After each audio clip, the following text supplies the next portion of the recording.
अब मस्जिद से इत्तेहादुल मुस्लिमीन की क़यादत होगी। अब इसकी यहाँ पर अपना हक छीन करके लेंगे और जिस दिन नहीं ला करके दे पाएगा उस दिन डॉक्टर अबू साहिब का गिरफ्तार कर लीजिए। आपका कांग्रेस का एमपी क्या किया?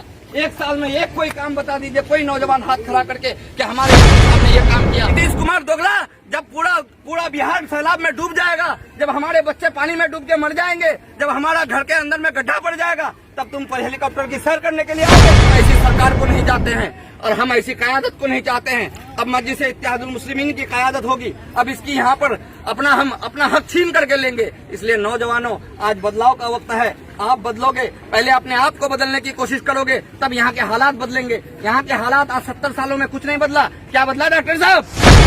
नहीं बदला।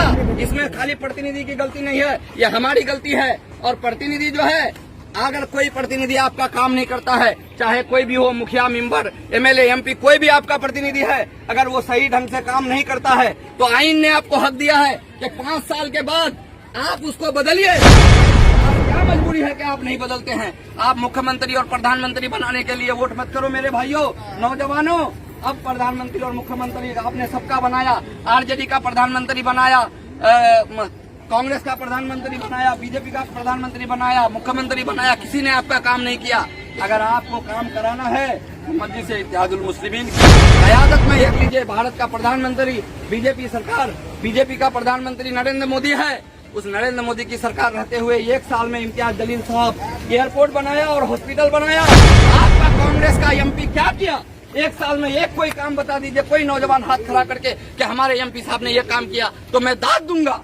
तो हम ऐसी क़यादत को क्यों पसंद करेंगे? जिस कांग्रेस ने हमको 70 साल में खोखला किया है, उस कांग्रेस का दामन किसने अपने मिजाज को बदलिए और कांग्रेस को बदलिए, ढोंगी सरकारों को बदलिए। अब मजलिस का हाथ थामिए, अख्तरुल ईमान साहब का हाथ थामिए, असदुद्दीन ओवैसी साहब का हाथ थामिए और देखिए मजलिस का कोई भी नुमाइंदा होगा तो वो आपका हक छीन करके आपको ला करके देगा। और जिस दिन नहीं ला करके दे पाएगा उस दिन डॉक्टर अबू साहिब का गिरफ्तार पकड़ लीजिए। मजलिस की क़यादत को पहले मजबूत करके देखिए।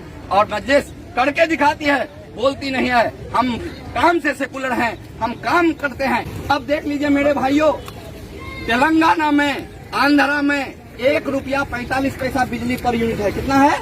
1 रुपया 45 पैसा।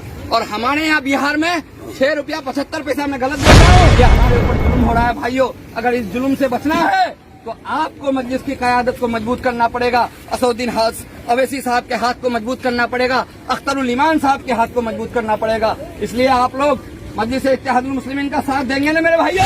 शुक्रिया मेरे भाइयों, अभी भी वक्त है समझने का।